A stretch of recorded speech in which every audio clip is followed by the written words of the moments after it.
Kohler here, and I want to talk about starting your business, startup costs, maximizing your write-offs, just getting out of the gate. And this is really tailored to many of you that are just getting started in business. You know, what are we tracking? When do we get to take the write-off? When are you in business? These are some important questions. And it's also a big topic, something I cover in some more in-depth videos in my How to Start a Small Business series and at a workshop of mine. It's even in my books, but let's hit the highlights here, and I think you're gonna find it really helpful. Now, let me give an example that puts this in context. And if you've been to one of my workshops, you know I probably talked about the banana stand, the lemonade stand. And remember, there's always money in the banana stand.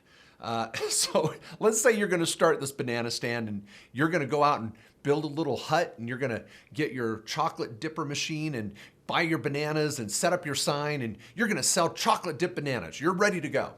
Well, are you in business yet? The answer is no. You're not in business until you sell that first banana. So you might have all these costs getting ready to sell your bananas, and then bing, you sell your first banana. Well, that's when the IRS says you're now in business. So, well, you might say, well, Mark, do I get to deduct all these costs? I mean, I spent to build this little hut, and I buy all the equipment and buy my bananas. Yes, you get to take those deductions.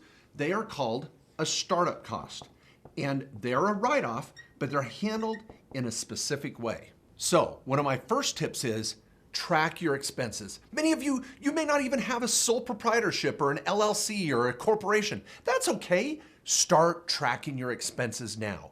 You're in startup mode the minute you start coming up with this idea, whatever that small business is for you. E-marketing, selling a product, selling a service, doing real estate. I mean, whatever your plan is, once you start to conceive it and build that business plan and start incurring expenses, even calling me for a consult or someone on our team, that is a startup cost. So track all those startup costs, and you could even track them in an Excel spreadsheet. I'm not saying you got to go out and buy QuickBooks yet or get an expensive accounting system. And again, this is before you even set up an entity maybe. Start tracking your expenses right away. Now, let's talk about that moment you go from startup mode to being in business. And this is when entities and your business formation start to be a little more important. So let's think of the fact of when you're in startup mode, you really are a sole proprietorship. You're just getting going. You're a sole proprietorship. You're just going to be using your social security number. You might get a DBA, and I've got other videos right there on my YouTube channel about using the sole proprietorship, setting up a DBA. Watch those. And you might be in startup mode while you're a sole proprietorship. But as you get to going into business, this line of going across that line into business, that's when I'm going to want you to consider maybe forming an LLC, limited liability company, in the state where you're doing business.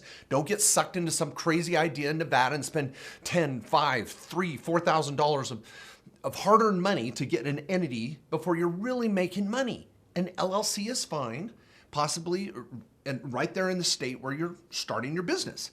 Now, ultimately, we're going to want you to become an S corporation when you're selling a product or service or internet marketing and flipping properties, whatever. We're going to want to become an S corporation because it's going to save taxes. But see, this is all taking place once you're in business. The LLC, the S corp, all of that is really that point when you launch the business. Now, I know this can sound complex, and there's other videos of mine to watch on my channel. Please subscribe and like those other videos and share them. I appreciate it. But I want you to feel confident that as you're starting your business and you're tracking your expenses and testing your idea, you're going to get a write-off. You're in startup mode, and it's okay. Don't go over the top and start getting on a website, LegalZoom, whatever, and click, click, click, and setting up an entity until you can talk to one of our attorneys and very affordably set up the entity tailored to your situation. And do your study, do your research. Check out my blog, the weekly newsletter, the channel, and you're gonna find these videos really helpful as you launch and go from startup mode into business mode and choose the right entity that makes sense for you. Anyway, thank you so much. Love this topic. Love that you're trying to live the American dream. Track your expenses, launch that business. Don't give up. It's going to be hard. It's going to be frustrating, but it can be so rewarding. and I'll be there right alongside you as another fellow entrepreneur trying to live my American dream. Thanks so much for watching, and if you found that helpful, please look in the description below. I've got links to my tax and legal library, my QuickBooks training videos, how to start a small business, 50, 60, 70 videos, some as long as 30 minutes explaining more information on tax and legal strategies that will change your life. Also, if you'd like to subscribe to my newsletter or check out my social media links, please click here. They're weekly free tips and strategies and articles that you'll find extremely helpful. And I would appreciate it if you'd subscribe to my channel.